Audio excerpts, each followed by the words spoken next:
hormati Ibu Kepala Sekolah UPT SDN Mancak 2, yang saya hormati Bapak Ibu Dewan Guru Kepala UPT SDN Mancak 2. Puji syukur kehadiran Allah Subhanahu wa Ta'ala yang telah memberikan kita nikmat kesehatan, yang mana alhamdulillah pada hari ini kita dapat berkumpul dalam kegiatan diseminasi penyebaran pemahaman tentang budaya positif dalam rangka pemenuhan tugas pendidikan guru penggerak Angkatan 9 Kabupaten Serang.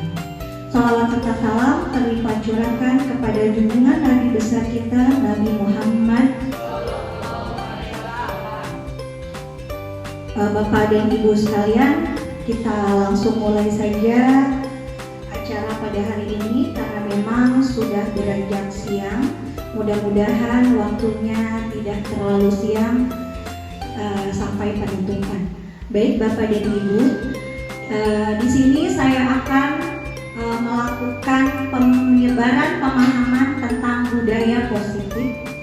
Budaya positif ini bisa kita terapkan di sekolah atau di kelas masing-masing.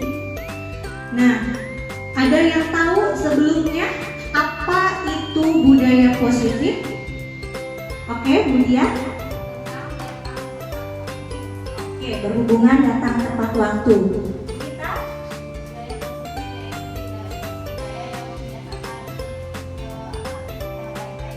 Oke, pembiasaan yang baik. Baik, di sini apa itu budaya positif? Tadi sudah dijawab sama Bu Dia dan Bu Dita. Bu Dia mengatakan bahwa budaya positif itu adalah berhubungan dengan datang tepat waktu. Bu Dita bilang budaya positif itu adalah suatu kebiasaan yang baik, yang positif, yang dilakukan di sekolah maupun di kelas. Baik, kita buka. Budaya positif itu merupakan suatu wujud kebiasaan positif dari nilai-nilai atau kebajikan universal yang diterapkan di sekolah dengan tujuan mengembangkan sikap tanggung jawab murid. Nah, di sini ada yang namanya pembiasaan positif. Pembiasaan positif ini kegiatan-kegiatan yang dilakukan di sekolah atau di kelas yang menuju atau mengarah ke yang positif, yang baik-baiknya. Yang untuk apa? Untuk menciptakan rasa aman dan nyaman ketika kita berada di sekolah. Kemudian ada nilai atau kebajikan universal. Nah, nilai-nilai kebajikan universal ini ada sifat-sifat positif manusia yang merupakan tujuan untuk ingin dicapai setiap individu. Nah, tujuannya ini mengembangkan sikap tanggung jawab murid ketika kita berada di lingkungan sekolah. Kemudian di sini ada apa sih contoh dari budaya positif? Nah, contoh dari budaya positif itu ada yang pertama, melaksanakan tata tertib di sekolah, cinta kebersihan dan lingkungan, pembiasaan religius dan pembiasaan nasionalis. Bapak dan Ibu sekalian, di sini ada pembiasaan religius. Nah, di UPT SDN Mancak 2 ini sudah kita terapkan pembiasaan religius, yang dimana setiap hari apa Bapak Ibu? Hari Jumat. Hari Jumat itu kita melaksanakan kegiatan pembiasaan apa Bu Udo? Baik, sholat duha dan sholat yasin. Sholat yasin. Baca yasin, iya baca yasin ya. Nah, kemudian ada pembiasaan nasionalis. Pak Diki, pembiasaan nasionalis itu biasanya apa ya? Upacara. Iya, upacara bendera.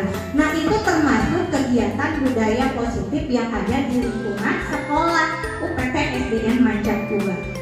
Kemudian konsep budaya positif Bapak dan Ibu, di sini ada pertama perubahan paradigma belajar, yang kedua ada disiplin positif, yang ketiga nilai-nilai kebajikan, Yang keempat, kebutuhan dasar manusia.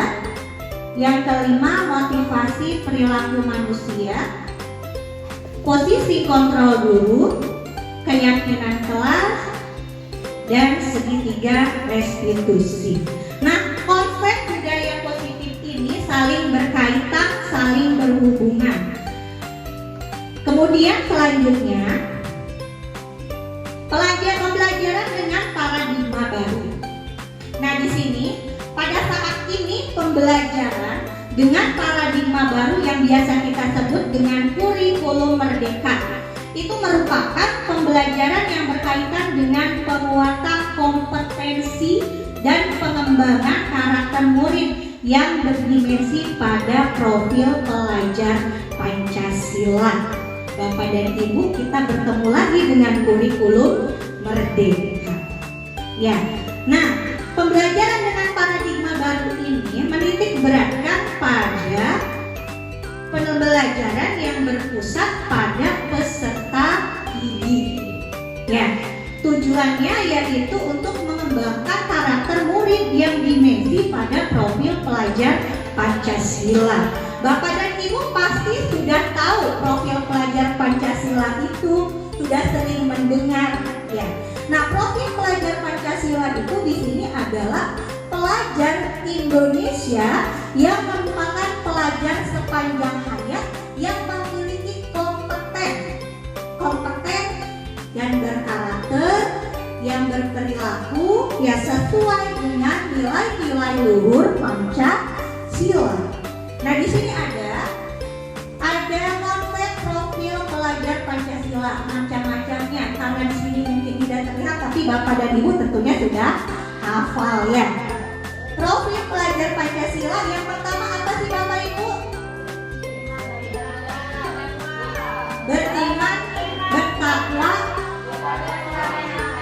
iya, kepada Tuhan yang Maha Esa dan berakhlak mulia.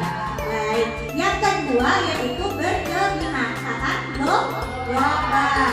Yang ketiga bergotong royong. Keempat kreatif, bernalar kritis dan mandiri. Nah, ini 6 dimensi profil pelajar Pancasila ini ya tujuan akhir kita mendidik, mengajarkan anak-anak, mengembangkan potensi diri mereka. Ya, untuk apa? Untuk karakter mereka. Ya, agar mereka menjadi anak-anak yang berkarakter, mandiri, kreatif, bernalar kritis, gotong royong, berkebinekaan global, beriman, bertakwa kepada Tuhan yang Maha Esa dan berakhlak mulia. Tentunya kita harus menerapkan pembelajarannya dengan berpihak pada murid, ya Bapak dan Ibu. Baik, selanjutnya di sini ada miskonsepsi tentang teori kontrol. Ya, yang pertama kita lihat guru mengontrol murid. Benar tidak Bapak dan Ibu? Iya, selama ini ternyata kita belum tepat ya. Guru itu bukan mengontrol murid Bapak dan Ibu, tapi kita hanya membimbing, menuntun murid ya sesuai dengan kodratnya sejak lahir. Kemudian guru memberikan hukuman dan membuat rasa bersalah itu mampu membuat efek jerak. Betul tidak Bapak Ibu? Ya, mudah-mudahan ada yang salah. Ya, karena memang di sini memberikan hukuman dan membuat rasa bersalah itu belum tepat kita lakukan. Meskipun menurut kita itu akan membuat mereka jerak, tetapi ternyata bukan membuat mereka jerak. Mereka akan merasakan sakit hati. Ada bekas, ya, ada bekas hukuman yang mereka alami. Jadi beberapa tahun ke depannya, kalau mereka akan merasakannya, ya, ada, iya betul Bu, mengingat terus. Ya, selanjutnya orang dewasa berhak memaksa. Karena memang Bapak dan Ibu guru itu termasuk orang dewasa ya, bukan anak kecil lagi. Jadi mungkin miskonsepsi kita ada yang berpendapat bahwa orang dewasa itu berhak memaksa. Itu pun belum tepat. Kita juga bisa memaksa anak-anak untuk menjadi pintar. Ya, tetapi mereka harus mengembangkan bakat dan minatnya sesuai kodratnya. Kita tidak bisa memaksa mereka untuk melakukan apa yang kita mau. Ya, Bapak dan Ibu. Selanjutnya, murid yang berbuat salah ialah murid yang gagal. Ini, ya, di sini juga ada pernyataan murid yang berbuat salah ialah murid yang gagal. Murid yang gagal, murid yang seperti apa? Murid yang sudah kita cap dia nakal, dia bodoh. Mungkin seperti itu. Nah, itu salah ya Bu, Bapak, belum tepat. Karena murid yang berbuat salah itu belum tentu menjadi murid yang gagal.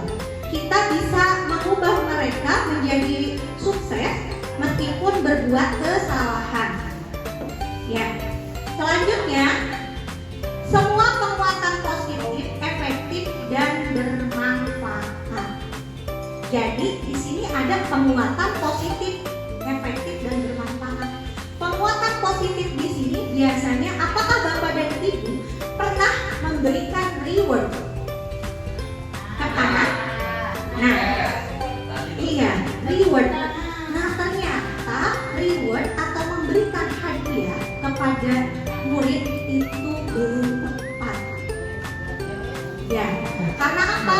Karena di sini ya reward itu muncul bukan karena motivasi internal ya atau intrinsik, tapi motivasi atau penghargaan itu penghargaan atau reward itu termasuk motivasi ekstrinsik eksternal. Jadi bukan kesadaran dalam dirinya. Jadi nanti anak-anak ketika dapat reward, ya dapat penghargaan, Bapak dan Ibu tentunya setelah pembelajaran mereka menagih. Betul tidak? Iya. Ibu, mana hadiah tadi yang dijanjikan? Ya, terus mereka akan melakukan sebuah tindakan atau perilaku itu bukan karena dasar ingin motivasi dalam dirinya, tapi karena ingin hadiahnya. Ya, ingin hadiahnya, ingin rewardnya. Seterusnya sampai dia dewasa, dia akan melakukan seperti itu.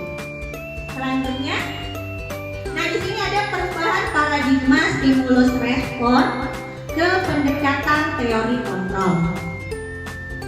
Baik, kita pahami Bapak dan Ibu. Di sini ada stimulus respon, di sini ada teori kontrol. Stimulus respon di sini ada realitas atau kebutuhan kita sama. Ya, kemudian kata teori kontrolnya kebutuhan itu kita berbeda. Betul ya Bapak Ibu? Tentunya kebutuhan murid di dalam satu kelas itu mereka berbeda. Ya, pola pikirnya, kecerdasannya, potensi, bakat dan minatnya pun berbeda. Kebutuhan mereka juga berbeda. Mungkin ada yang butuh diterima, ada yang butuh penguasaan. Ya, mereka berbeda-beda. Kemudian semua orang melihat yang sama. Teori kontrol, setiap orang memiliki gambaran yang berbeda. Saling berhubungan ya Bapak dan Ibu. Kemudian stimulus respon, kita mencoba mengubah orang agar berpandangan sama dengan kita. Tapi kata teori kontrol itu kita tidak bisa memahami pandangan orang lain tentang dunia kita. Ya, jadi kita tidak bisa memaksa orang lain untuk memahami apa kebutuhan kita, apa yang kita pahami. Ya, mereka mempunyai kebutuhan atau pemahaman yang berbeda.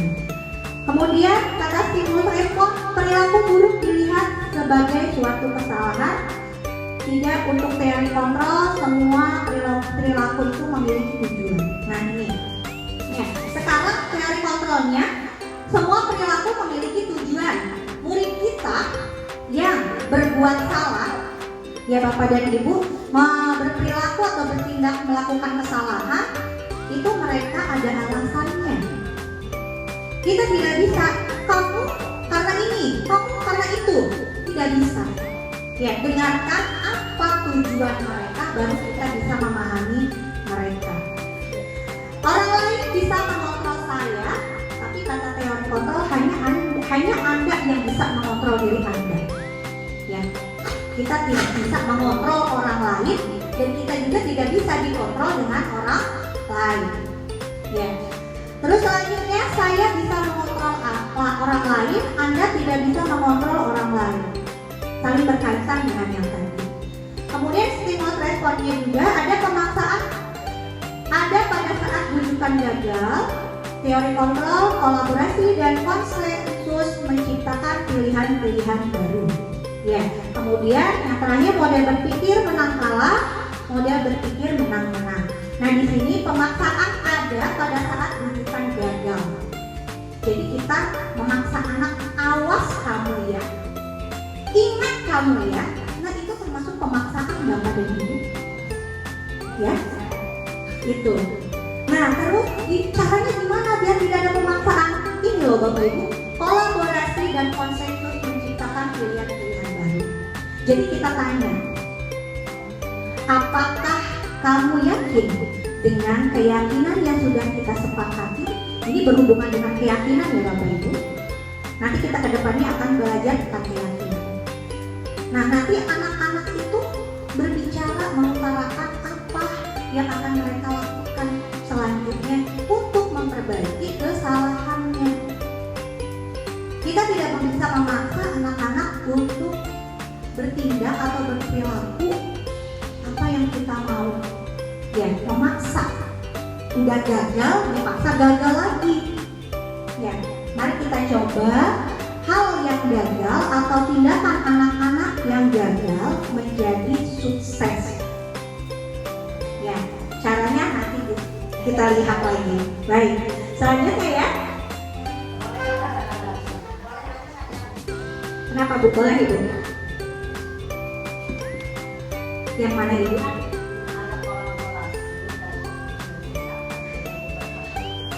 Iya, baik Bapak dan Ibu. Terima kasih Ibu Kepala Sekolah. Ada kolaborasi dan konsensus menciptakan pilihan-pilihan baru. Jadi tadi itu ya Bapak dan Ibu, ketika anak-anak melakukan kesalahan, ketika anak-anak berbuat salah, nah kita tidak bisa menjudge, ya, menjudge mereka, kamu salah, ya, kamu sudah berbuat tidak baik. Nah, di sini kolaborasi kita, ya, kerjasama kita atau diskusi bersama siswa, tanyakan kepada siswa, apa yang kamu lakukan tadi nak? Kan seperti itu ya. Ya Bu, tadi saya melakukan kesalahan. Baik, kesalahan itu memang setiap manusia bisa dilakukan. Karena manusia tidak ada yang sempurna. Tanyakan lagi ke anak, ya, apa alasan kamu melakukan kesalahan itu? Tadi Bu, saya gak sengaja nyenggol pot, terus potnya jatuh. Kan ada alasan, ya, ada alasannya. Terus kita tanya lagi, apakah perbuatanmu itu baik? Kan begitu. Nanti anak mengutarakan apakah baik atau tidaknya. Nah di situ Bu, menciptakan pilihan-pilihan baru. Terus nanti kita tanya, apa yang kamu akan lakukan setelahnya? Setelah melakukan kesalahan itu, setelah kamu memperbaikinya seperti apa? Kan pilihan-pilihan itu muncul. Saya akan membereskan potnya Bu, atau saya akan mengganti potnya Bu. Kan seperti itu Bu ya. Nah mungkin itu Bu jawabannya, kolaborasi dan konsensus menciptakan pilihan-pilihan baru. Iya, terima kasih Ibu. Baik, kita lanjut. Perubahan paradigma stimulus respon. Baik, dalam perubahan paradigma stimulus respon ini untuk membangun budaya positif, maka sekolah perlu menyediakan lingkungan yang positif, aman dan nyaman dengan tujuan agar murid-murid mampu berpikir, bertindak dan mencipta dengan merdeka, mandiri dan bertanggung jawab. Nah, tugas kita sebagai seorang guru tentunya harus bisa membangun atau menciptakan budaya yang positif untuk murid-murid kita, ya, khususnya lingkungan kecilnya di kelas kita. Nah, budaya positif itu di kelas seperti apa? Agar anak-anak merasa nyaman, merasa aman, ya, agar mereka dapat berpikir, belajar dengan kondusif. Nah, bertindak dan mencipta dengan merdeka, kemudian mandiri dan bertanggung jawab. Ini hasilnya kalau kita melakukan perubahan paradigma stimulus respon menjadi teori kontrol, ya, yang sebelumnya untuk membangun budaya yang positif. Contohnya, kalau misalkan kita membangun budaya positif di kelas, ya, tentunya kita akan memberikan pembelajaran yang berpihak pada murid. Kita bisa melakukan atau menyiapkan pembelajaran yang menyenangkan, menggunakan metode dan media pembelajaran yang konkret, yang nyata, yang menyenangkan, yang aman dan nyaman untuk murid. Boleh Ibu? Iya. Oh, boleh Bu. Iya. Oke, baik Ibu. Nah, kata Ibu Kepala tadi, contohnya gimana sih Bu? Katanya ya, lingkungan sekolah yang sudah menerapkan budaya yang positif, katanya. Di Mancak 2 ini alhamdulillah budaya positifnya luar biasa. Ya. Nah, apa tadi contohnya katanya? Tadi Bu Dia sudah menjawab datang tepat waktu. Alhamdulillah guru Mancak 2 selalu hadir tepat waktu. Alhamdulillah ya. Terus kemudian apa lagi? Nah, ada pembiasaan budaya positif yang sudah kita lakukan di Mancak 2 ini. Yang pertama, pembiasaan religius, ya Bu, guru agama. Iya, ada kegiatan sholat duha, baca yasin. Ya, kemudian di kelas 6 alhamdulillah dan kelas 5 sudah membiasakan membaca surat pendek Al-Kahfi. Kemudian ada pembiasaan nasionalis, itu biasa kita lakukan di hari Senin, ya, pembiasaan upacara bendera, dan ada gerakan literasi sekolah. Setiap pagi sebelum pembelajaran kita menyanyikan lagu nasional. Nah, itu pembiasaan budaya positif Ibu. Iya, boleh Ibu.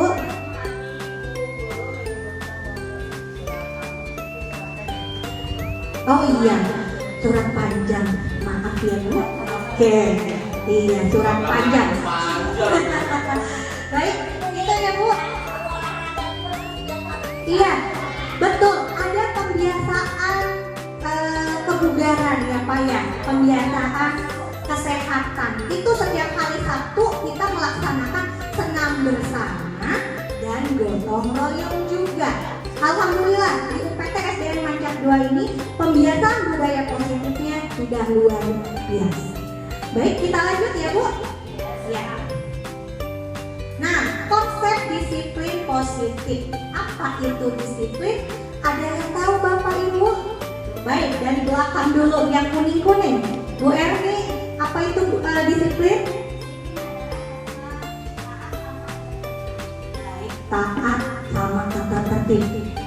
Ada Bu Mama, apa itu Bu? Patuh dengan aturan. Baik, sudah benar keduanya.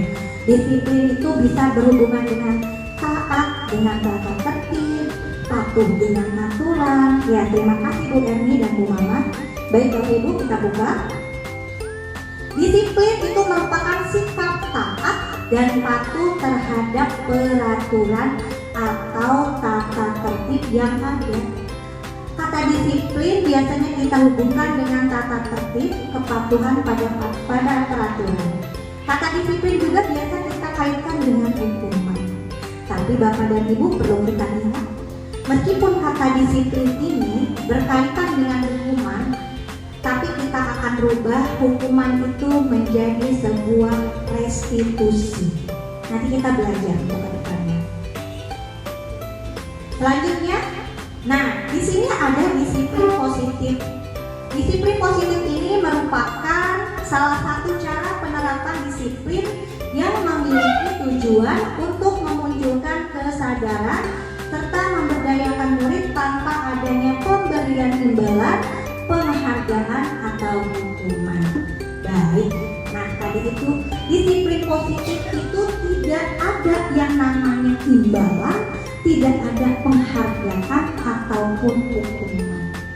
Jadi ketika anak belum bisa menerapkan disiplin di sekolah, Bapak dan Ibu mohon untuk tidak memberikan imbalan, penghargaan atau hukuman. Ya, karena ini termasuk motivasi ekstrinsik. Kita akan berusaha mengembangkan potensi mereka, mengembangkan minat mereka, memberdayakan murid itu dengan disiplin positif. Nah, Bapak dan Ibu, sebagai seorang guru, tentu kita memiliki tujuan untuk menciptakan murid yang memiliki disiplin diri dengan mengacu pada nilai-nilai kebajikan universal dan memiliki motivasi intrinsik dalam melakukan perubahan perilaku menuju lebih baik. Nah, jadi kita perlunya itu bukan motivasi ekstrinsiknya, tapi motivasi intrinsiknya. Ya, motivasi dalam diri mereka untuk melakukan perubahan ke arah yang lebih baik. Tidak perlu lagi nanti Bapak dan Ibu memberikan coklat atau ciki ataupun permen ke anak-anak untuk mereka melakukan perubahan ke arah yang lebih baik.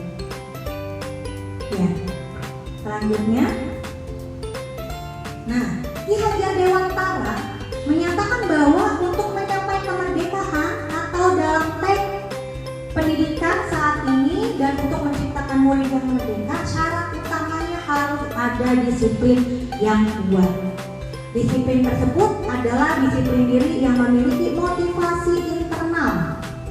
Maka kita memerlukan pihak lain untuk mendisiplinkan kita.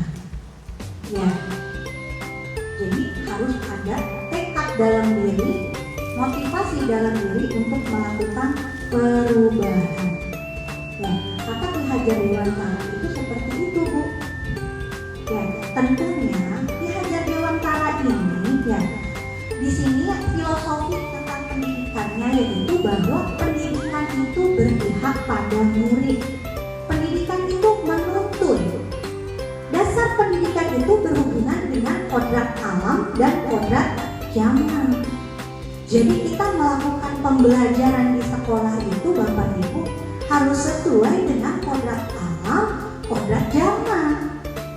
Murid kita, bukan kita ya Bu, beda dari zamannya kalau kita.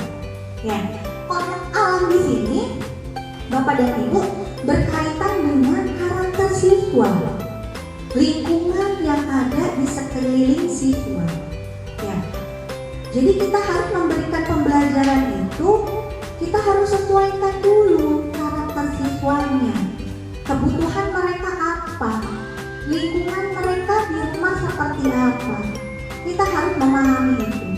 Bu, saya mah di kelasnya banyak muridnya. Ya, iya, betul. Meskipun muridnya banyak, pasti kita mengenal dalam 1 tahun itu karakter anak itu seperti apa. Ya, ada yang memiliki karakter dia cerdas, ada yang memiliki karakter dia pendiam, dia aktif. Ya. Nah, kita tidak bisa memberikan pembelajaran mereka itu secara sama. Ya. Nah, di sini ada yang biasa kita pernah pembelajaran yang berdiferensiasi. Ya. Nah, pembelajaran diferensiasi ini kita akan memberikan pembelajaran itu sesuai dengan kebutuhan mereka, dengan karakter mereka. Apa maunya mereka kita sediakan. Apa kebutuhan mereka kita penuhi. Ya, Bapak dan Ibu. Nah ini kata Ki Hajar Dewantara. Ya, pendidikan berpihak pada murid. Pendidikan itu menuntut, dan dengan adanya dasar pendidikan kita bisa melakukan pembelajaran sesuai dengan kodrat alam dan kodrat zaman. Ya. Apa kuncinya?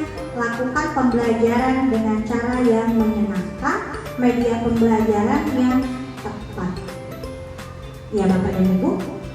Kemudian selanjutnya, nilai-nilai kebajikan universal ada yang disebut itu nilai yang disepakati bersama, lepas dari suku bangsa, agama, bahasa maupun latar belakangnya.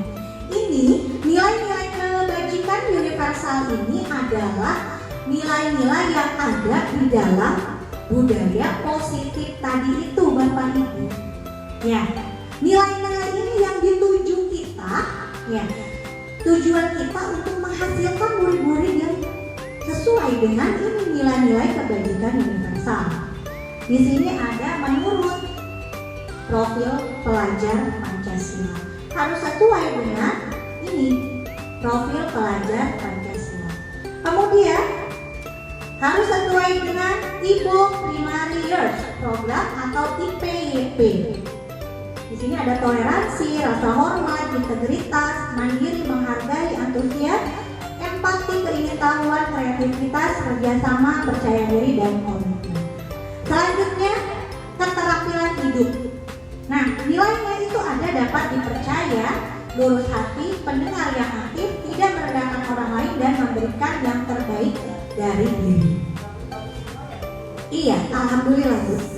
Jadi budaya positif ini yang di dalamnya ada nilai-nilai kebajikan universal. Nilai-nilai ini dijadikan kita sebagai payung besar, sebagai fondasi. Ya Bapak dan Ibu. Selanjutnya, nah ada kebutuhan dasar manusia. Tadi itu ketika murid melakukan kesalahan, tentu mereka membutuhkan atau ada salah satu kebutuhan dasar yang tidak terpenuhi Bapak dan Ibu. Ya. Jadi apa sih kebutuhan dasar manusia? Nah di sini kebutuhan dasar manusia itu adalah segala sesuatu yang akan kita lakukan untuk mendapatkan sesuatu yang kita inginkan. Nah, semua tindakan yang kita lakukan tentu memiliki tujuan. Semua usaha terbaik yang kita lakukan bertujuan agar kebutuhan dasar kita terpenuhi dengan baik. Nah, kebutuhan dasar ini tentunya kita semua manusia punya kebutuhan dasar yang kita mau, yang kita ingin capai. Semua usahanya juga harus melakukan yang terbaik untuk tujuan yang akan kita capai tersebut. Ya Bapak dan Ibu. Nah tentunya manusia atau setiap individu itu tentu kalau misalkan salah satu kebutuhan dasar ini tidak terpenuhi, ya maka akan ada rasa apa Bu? Bisa minder, bisa kecewa, ya. Makanya tidak heran murid-murid kita kadang ada yang bertindak atau berbuat salah. Mungkin ada salah satu kebutuhan dasar yang tidak terpenuhi. Ya. Kemudian nah ini macam-macam kebutuhan dasar manusia, ada 5 Bapak dan Ibu. Yang pertama bertahan hidup. Yang kedua kasih sayang dan rasa diterima. Ketiga kebebasan. Keempat kesenangan. Dan kelima penguasaan. Ini 5 kebutuhan dasar manusia. Nah yang pertama kita lihat contohnya bertahan hidup. Contohnya ini Bapak dan Ibu, makanan, pakaian, tempat tinggal, keamanan dan kesehatan. Ya. Terus kasih sayang dan rasa diterima. rasa diterima, dipedulikan, berbagi, kerjasama, menjadi bagian dari kelompok. Itu contohnya. Terus yang ketiga, penguasaan. Harga diri, keinginan untuk dianggap, memimpin, berprestasi, diakui, dan didengar. Kemudian kebebasan. Mandiri, memiliki pilihan, mencoba hal baru, mampu mengendalikan arah dirinya. Terus yang terakhir, kesenangan, bermain, humor, antusiasme, tertawa, hiburan. Nah, Bapak dan Ibu, iya. Nah, Bapak dan Ibu tentunya di sini banyaknya kebutuhan dasarnya itu pasti ada letaknya di sini. Kebebasan dan kesenangan.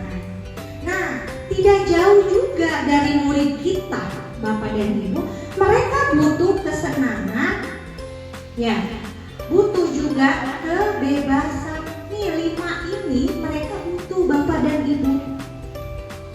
Jadi misalkan ketika anak kita berkata, misal ya Bapak Ibu, Bu Mamas nih di kelas 1, ada anak yang bilang begini, Bapak Ibu, ya Ibu, saya tulisannya udah bagus, tapi kok enggak dipuji. Nah itu Bu, ada salah satu kebutuhan dasar yang tidak terpenuhi ketika anak bilang seperti itu. Ini Bu, nih kasih sayang dan rasa diterima. Iya, kalau penghargaannya berupa reward Bu, berupa barang. Kalau misalkan ujian itu kan ucapan, penguatan. Iya. Nah gitu. Ya. Terus ada lagi, misalkan di dalam kebebasan. Nih Bu, terjadi di kelas 6 di saya kebebasan ini. Ketika saya menjelaskan pembelajaran, ada anak yang tiduran di kelas. Nah itu. Ketika saya tanya, kamu kenapa? Saya capek Bu, belajarnya itu mulu. Nah, di situ ada rasa kebutuhan dasarnya itu dia pengen bebas. Ya, belajar dia pengen bebas. Ya. Nah, terus ada kesenangan. Contoh kesenangan di sini seperti ini Bapak dan Ibu. Saya Bu senangnya itu bermain bola. Saya senangnya itu bermain karet. Nah, jika anak kita larang untuk bermain bola, mereka ada rasa kecewa. Nah, karena apa? Di sini kebutuhan dasar mereka terganggu. Ya, kesenangannya ini. Ya, kesenangannya. Istirahat main bola boleh Bu, tapi harus di waktu ya Bapak. Iya. Khawatir mengganggu pembelajaran sebenarnya, bukan tidak boleh. Iya betul Bapak. Nah itu 5 kebutuhan dasar manusia ya Bapak dan Ibu.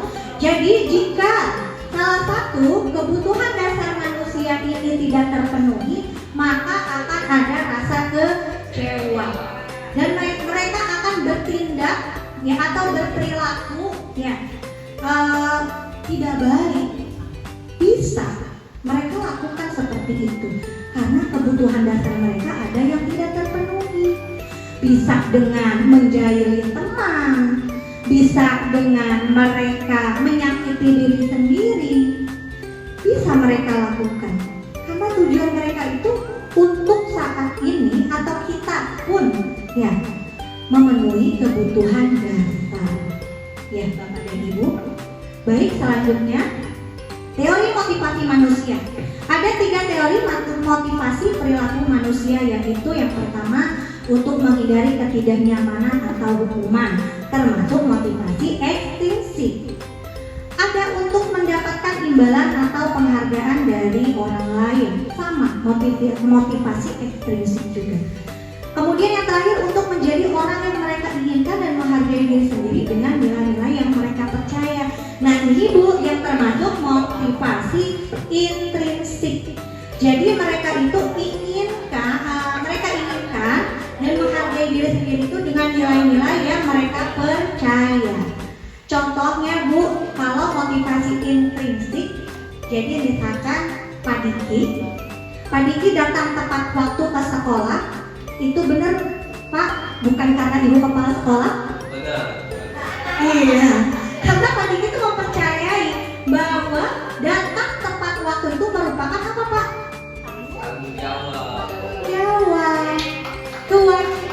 supaya iya, itu contoh motivasi intrinsik. Iya. Jadi gitu ya, Bu, Pak, contoh dari motivasi intrinsik, contoh kecilnya. Jadi apa yang mereka inginkan, apa yang mereka ingin tuju itu bukan karena imbalan, bukan karena penghargaan atau reward, tapi karena nilai-nilai yang mereka percaya. Jadi mereka percaya bahwa ada tanggung jawab, ada sikap mandirinya, ada kewajibannya, integritas dirinya, profesional dirinya. Seperti itu motivasi intrinsik. Selanjutnya, nah, ada hukuman konsekuensi restitusi. Hukuman, ini Bu, perbedaan hukuman konsekuensi dan restitusi. Hukuman tidak terencana atau tiba-tiba, murid tidak tahu apa yang terjadi, bersifat satu arah, berupa hukuman fisik atau verbal, membekas pada murid. Ini hukuman tidak boleh, Ibu, ya, karena sayang sekali jika kita melakukan hukuman ke anak, nanti mereka akan membekas pada murid. Nah, hukuman itu bukan cuma cubitan, bukan cuma pukulan atau apapun itu yang berhubungan dengan fisik, tapi verbal pun sama. Ya, contoh kecilnya, ketika anak murid kita melakukan sebuah kesalahan, kita mengatakan kamu bodoh, kamu nakal. Nah, itu merupakan hukuman verbal, Bapak dan Ibu. Ya, berkatalah yang baik dengan murid-murid kita, insya Allah mereka akan menjadi anak-anak yang soleh dan soleh. Amin. Ya. Lagi itu Bu, anak pintar ya, anak cerdas, anak soleh atau soleha. Selanjutnya, baik, ada konsekuensi. Nah, konsekuensi ini beda dengan hukuman. Konsekuensi itu terencana atau sudah disepakati sesuai aturan. Murid tetap dibuat tidak nyaman, guru selalu memonitor murid. Hampir sama sebenarnya sama hukuman, tidak nyaman anak muridnya. Contohnya apa konsekuensi? Kita lihat di peraturan sekolah. Ya, ada anak yang tidak memakai sepatu warna hitam. Ya, kita tegur. Ya, kenapa kamu nak tidak memakai sepatu warna hitam? Saya datang terlambat tuh, bangun kesiangan. Kamu tahu konsekuensinya apa? Tahu Pak, saya harus mengelilingi lapangan. Nah, di situ kan ada rasa tidak nyaman untuk anak. Capek Bu, ya, lari-lari keliling lapangan. Ya, meskipun terencana, ada kesepakatan, ada penulisan peraturan sekolah atau tata tertib sekolah. Ya, nah guru selalu memonitor murid. Benar kan Pak Diki ya? Iya, dilihat satu-satu muridnya mana yang pakai sepatunya selain warna hitam. Ya, nah itu. Kemudian yang selanjutnya ada restitusi. Nah, ini restitusi ini insya Allah bagus buat diterapkan. Membantu kondisi murid untuk memperbaiki kesalahan, suatu cara kolaborasi yang mengajak murid mencari solusi, menghasilkan murid yang bertanggung jawab. Ini restitusi. Ya, jadi kita tidak bisa atau kita tidak boleh ketika anak melakukan sebuah kesalahan kita langsung marah-marahin. Ya, kita mencari waktu yang tepat untuk menerapkan restitusi ini, Bu. Ya. Alhamdulillah saya sudah menerapkan, Bu. Iya. 2 kali. Kan udah di restitusi. Boleh. Tapi anaknya mentong-mentong udah janji udah gini-gini, tapi besoknya nakal lagi. Baik Pak Diki. Nah, itu pun saya alami Pak.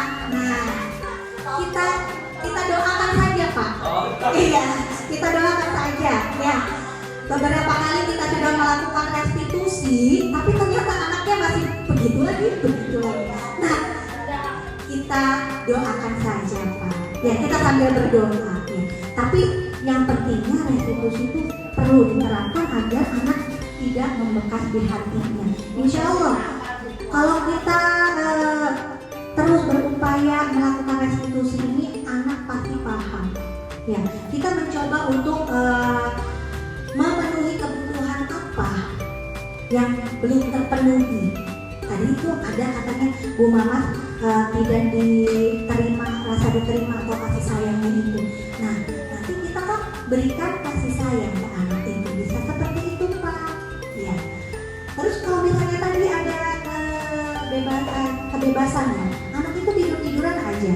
Nah saya coba biarin mereka tidur-tiduran Pak, yang penting belajarnya bisa terserah sambil kita monitor, ya sambil kita bimbing. Iya, nggak apa-apa. Ya, itu namanya pembelajaran berdiferensiasi. Ya. Nah ini ya Bapak Ibu, perbedaan hukuman. Oh iya, perbedaan hukuman, konsekuensi dan restitusi. Selanjutnya posisi kontrol guru. Nih Bapak dan Ibu, saya sangat senang ketika membahas tentang posisi kontrol guru. Di sini kita akan menyadari di mana posisi kita, ya, apakah tepat atau tidak. Ya, nah di sini ada posisi kontrol guru itu ada 5. Yang pertama penghukum. Kedua, pembuat rasa bersalah. Ketiga, pemantau. Keempat, teman. Dan yang kelima, manajer. Ya. Nah, dari kelima ini Bapak dan Ibu, ya, ada yang baik, ada yang tidak baik. Ya, tentunya. Contoh penerapan posisi kontrol guru. Ada kasus. Saya langsung kasih kasus ya, biar langsung kita paham apa itu ya. Kasusnya itu ada murid tidak memakai sepatu warna hitam sesuai peraturan sekolah. Nah, pada posisi kontrol penghukum, tentunya guru akan mengatakan seperti ini, berkata, kamu tidak mematuhi aturan sekolah, memakai sepatu warna-warni. Nah, itu penghukum. Langsung dengan anaknya. Ya, atau ada lagi yang bilang, kamu tidak memakai sepatu warna hitam, kamu lari sana. Nah, itu sebagai penghukum. Ya, coba kita renungkan apa posisi kontrol kita di sekolah ini. Ya. Selanjutnya ada pembuat rasa bersalah.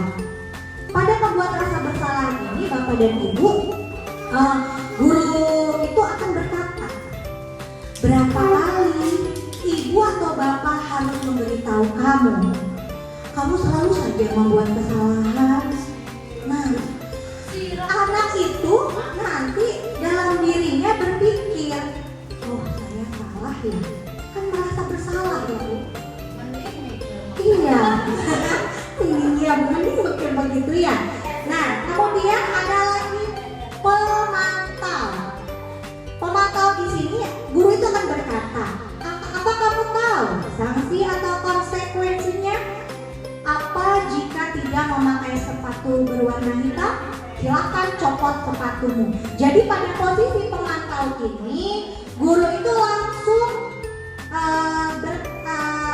bertindaknya mengatakan peraturan di sini apa? Kamu tahu konsekuensinya seperti apa? Ini sebenarnya hampir sama dengan penghukum, tapi guru ini ya akan mengaitkan konsekuensi atau sanksi yang akan dilakukan siswa. Iya Bu? Iya betul. Iya. Kan warga sekolah ya Bapak dan Ibu. Warga sekolah boleh guru, boleh kepala sekolah, boleh murid, boleh penjaga, boleh masyarakat. Ya begitu. Iya. Baik, selanjutnya ada posisi teman. Posisi teman di sini seperti ini Bu katanya. Ayo dong ikuti aturan sekolah ini. Sudah tidak apa-apa, mungkin kamu lupa. Lain kali jangan lupa lagi ya. Jadi ada kedekatan antara guru dan murid. Tapi di sini Bapak dan Ibu posisi teman juga sama.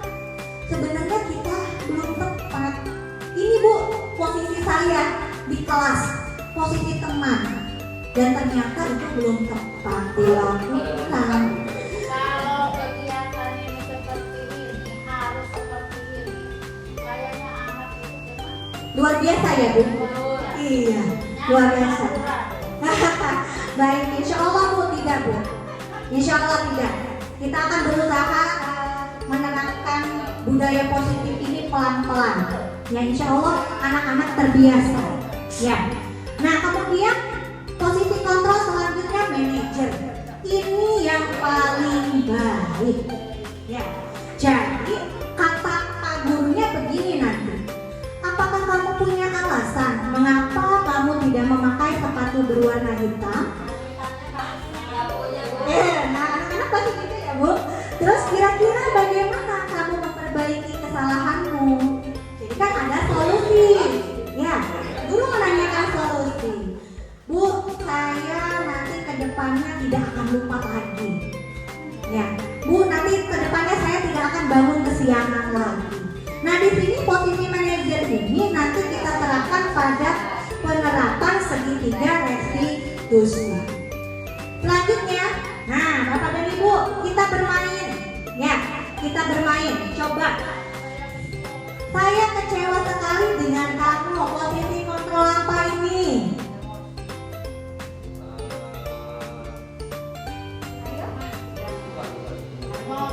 Yang kedua Bu. Ya, apa Bu?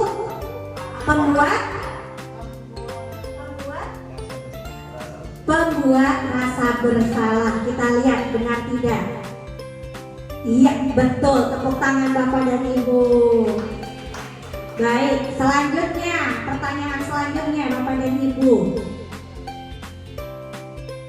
Kamu tetap salah, silakan lari putar lapangan 10 kali.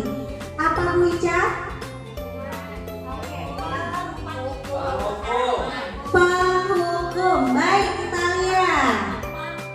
Iya betul Bapak dan Ibu. Ya, penghukum. Pertanyaan selanjutnya. Apa kamu punya alasan mengapa kamu melakukan kesalahan ini? Manajer. Kita lihat ya Bapak dan Ibu. Iya betul manajer. Tepuk tangan Pak Diki. Oke. Selanjutnya, pertanyaan selanjutnya. Ayolah bantu Ibu lakukan ini ya. Betul. Ya, melas, betul, melas. Kita lihat benar apa salahnya. Betul teman Bapak dan Ibu. Baik, selanjutnya. Kamu tahu sanksi atau konsekuensi melanggar aturan ini? Apa tuh? Sebagai pemantau. Betul Bu Nita, pemantau ya. Kita lihat. Iya betul, pemantau Bapak dan Ibu. Sekarang Bapak dan Ibu sudahkah tahu di mana posisi kontrol Bapak dan Ibu? Baik, Pak Diki manajer, kata Bu Nitanya kadang-kadang. Ya, tapi nah, teman manajer kata Ibu kepala kadang jadi penghukum. Ya, baik Bapak dan Ibu, saya pun ketika melakukan atau menjalani pembelajaran ini ternyata saya menyadari ada posisi kontrol yang ada dalam diri saya, yaitu teman dan penghukum. Tapi ternyata belum tepat Bapak dan Ibu. Dari situlah saya belajar untuk mengubah posisi kontrol saya menjadi manajer. Ya Pak Diki, iya jangan disuruh lari lagi Pak Diki. Ya karena beda biasanya lari. Kalau enggak push up. Ya Pak Diki ya. Baik, lanjut ya Bu. Nah, keyakinan kelas. Mengapa keyakinan kelas? Mengapa tidak peraturan kelas saja? Nah, ini Bapak dan Ibu, keyakinan kelas dan peraturan itu berbeda. kita bahas peraturan. Peraturan di sini biasanya sudah dibuat oleh sekolah. Iya. Ya. Terus peraturan itu ditulis secara rinci. Iya, harus ditaati. Saklek kata orang sini mah ya, peraturan. Kemudian keyakinan itu apa? Keyakinan itu biasanya mengandung di dalamnya nilai-nilai kebajikan universal. Dibuatnya pun secara bersama-sama. Iya, ada murid, ada guru, ada kepala sekolah, bisa jadi ya kepala sekolah. Tapi kalau misalnya untuk kelas biasanya murid dan guru. Ya, di sini siswa membuat keyakinan kelas itu apa nilai-nilai yang mereka yakini. Ya, apa ya nilai-nilai yang mereka yakini. Itu bedanya peraturan dan keyakinan. Lebih jelasnya lagi kita lihat Bapak dan Ibu di sini. Keyakinan kelas bersifat lebih abstrak daripada peraturan yang lebih rinci dan konkret. Kemudian keyakinan kelas berupa pernyataan universal. Pernyataan keyakinan kelas juga senantiasa dibuat dalam bentuk positif. Terus keyakinan kelas juga tidak terlalu banyak. Keyakinan kelas juga sebaiknya sesuatu yang dapat diterapkan di lingkungan itu. Terus semua warga sekolah juga hendaknya turut serta atau kontribusi dalam pembuatan keyakinan kelas lewat kegiatan curah pendapat. Di sini ada contohnya Bu. Di sini contoh keyakinan kelas, pembuatan keyakinan kelas. Nah, ini stick note ini adalah keyakinan kelas murid-murid yang mereka yakini. Ya, ini kata-katanya masih rancu. Ya, mungkin ada yang masih menggunakan kata tidak boleh. Ya. Nah, di sebelahnya ini ada nilai kebajikannya disingkat. Bisa di sini nggak kelihatan ya? Ada salah satu contoh misalkan tidak boleh membuang sampah sembarangan. Nah, nilai kebajikannya itu bersih. Kalimat positifnya itu buanglah sampah pada tempatnya. Terus ada contoh lagi misalkan tidak boleh datang terlambat. Nah, ada kalimat positifnya itu datang tepat waktu. Nilai kebajikannya apa? Kalau misalkan dia hadir dengan tepat waktu, nilai kebajikan itu adalah tanggung jawab. Ya, itu contoh sedikit tentang keyakinan kelas Bapak dan Ibu. Segitiga restitusi. Nah, penerapan segitiga restitusi. Di sini ada segitiga restitusi itu merupakan suatu cara berdialog atau berbicara yang dilakukan guru atau orang tua dengan tujuan menghasilkan murid yang mandiri dan bertanggung jawab. Tujuan dari penerapan restitusi ini membantu murid untuk menyelesaikan suatu kesalahan dengan cara yang baik, mengubah individu yang gagal karena berbuat salah menjadi orang yang sukses. Ini gambar tentang segitiga restitusi. Ada menstabilkan identitas, validasi tindakan yang salah, menanyakan keyakinan. Ini adalah langkah-langkah penerapan segitiga restitusi. Jadi ketika anak berbuat salah, kita panggil sesuaikan dengan kondisi dan waktunya. Tepatnya waktunya kapan? Panggil anaknya, bapak dan ibu Terus kita berbincang, berdialog, berdiskusi, berbicara tatap muka. Nah, terus langkah-langkahnya dalam penerapan segitiga restitusi ini, kata teori kontrolnya begini. Kita semua akan melakukan yang terbaik yang bisa kita lakukan, itu menstabilkan identitas. Yang kedua, validasi tindakan yang salah. Semua perilaku memiliki alasan. Alasannya apa? Terus yang ketiga, menanyakan keyakinan. Kita semua memiliki motivasi internal. Keyakinan apa? Nah, yang kamu yakini, seperti itu. Nah, menstabilkan identitas itu berdasarkan prinsip membuat kesalahan adalah bagian dari proses pembelajaran. Ini kata-kata atau perkataan yang dilakukan, yang nanti kita tanyakan ke siswa. melakukan kesalahan itu wajar. Manusia tidak ada yang sempurna. Ibu juga pernah melakukan kesalahan. Ibu bapak tidak mencari siapa yang salah, namun bapak dan ibu mau mencari solusi dari kesalahan ini. Jadi baik-baik bapak dan ibu tanya ke anak, ya. Terus selanjutnya validasi tindakan yang salah. Berdasarkan prinsip setiap perilaku berupaya memenuhi suatu kebutuhan dasar tertentu, berkaitan kebutuhan dasar. Jadi ada alasannya nanti. Nah, kemudian di sini yang ditanyakan itu nanti ke anak, apa kamu punya alasan mengapa melakukan kesalahan itu? Padahal kamu bisa melakukan yang lebih buruk dari ini ya. Kamu patut bangga dengan dirimu karena telah melindungi sesuatu yang penting buatmu. Ya.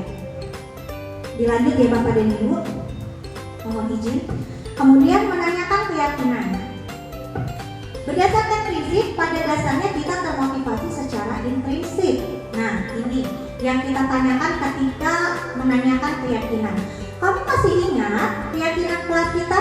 Nilai-nilai apa yang telah kita sepakati bersama? Seperti apa gambaran kelas yang ideal menurutmu?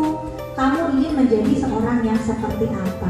Nah, ini langkah-langkah penerapan segitiga restitusi. Jadi yang pertama kita menstabilkan identitas dulu. Terus yang kedua validasi tindakan yang salah. Dan yang ketiga yaitu menanyakan keyakinan. Ya, lakukan penerapan segitiga restitusi ini dengan waktu, situasi, kondisi yang tepat. Mungkin ada yang bingung, Bu, kalau misalkan ada anak yang lagi naik pagar, mesti kita restitusi dulu. Seperti itu.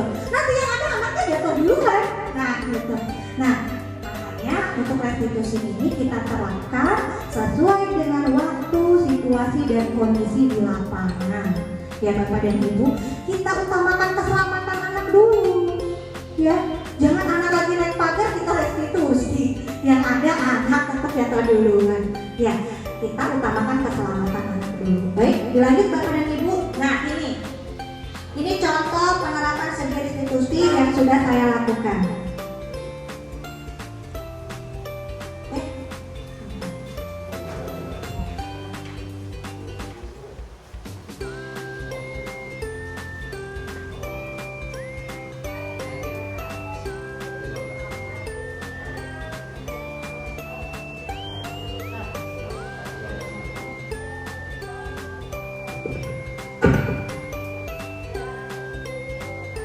Suaranya kecil ya.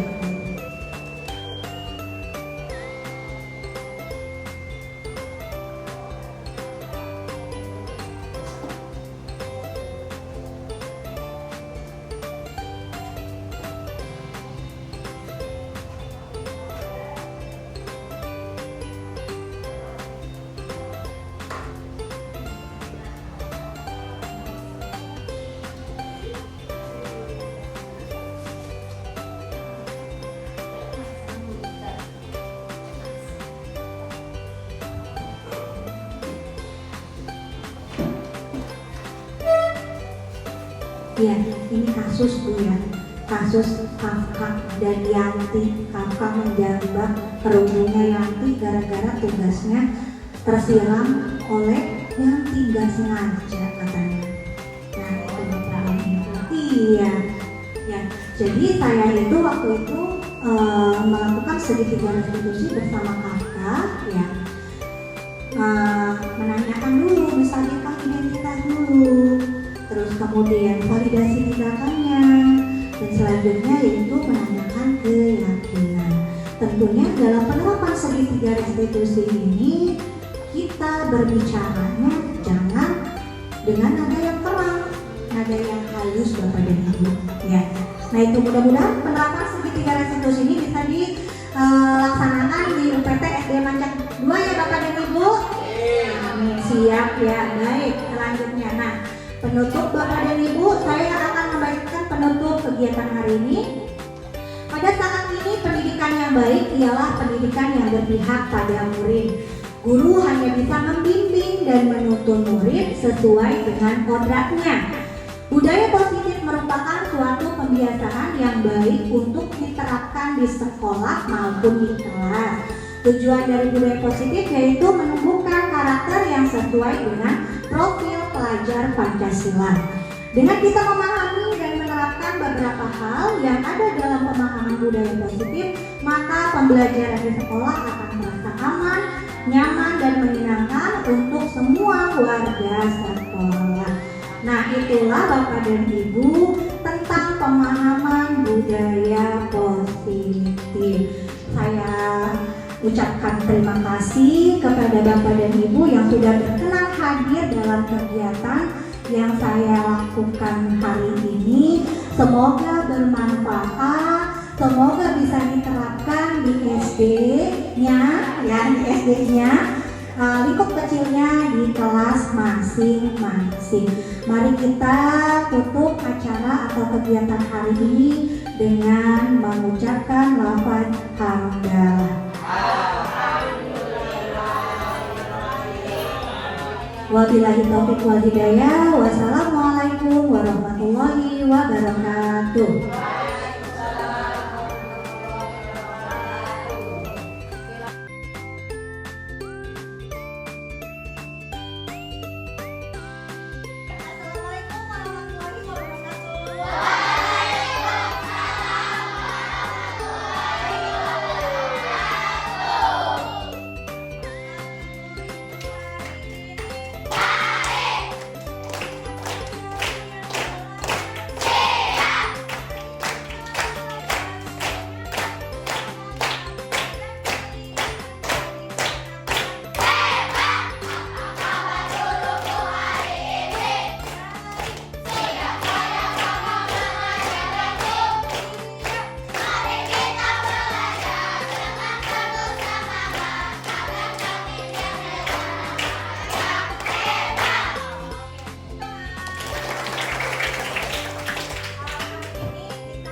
Melaksanakan kewajiban di kelas 3 semuanya betul ya.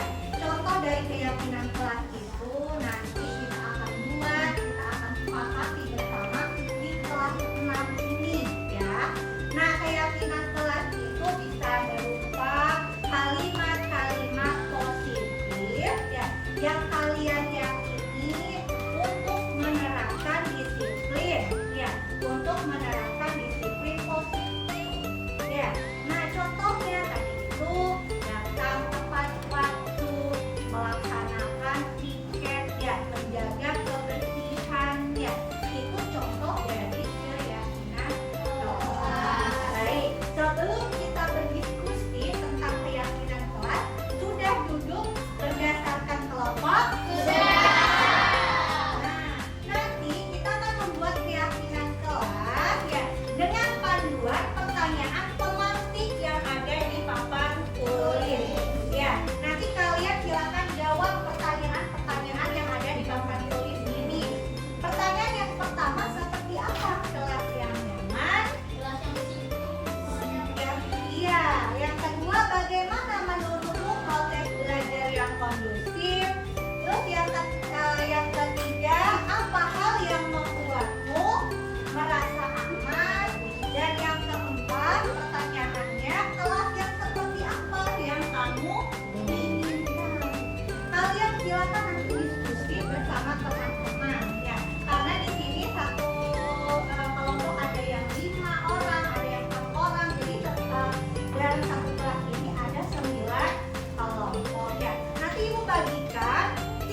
Assalamualaikum warahmatullahi wabarakatuh.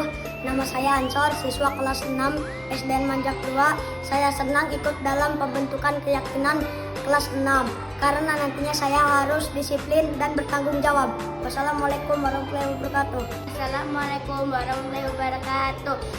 Nama saya Setia, siswa dari kelas 6 SD Mancak 2. Saya senang mengikuti kegiatan pembentukan keyakinan kelas ini karena keyakinan kelas membuat kelas menjadi aman dan nyaman.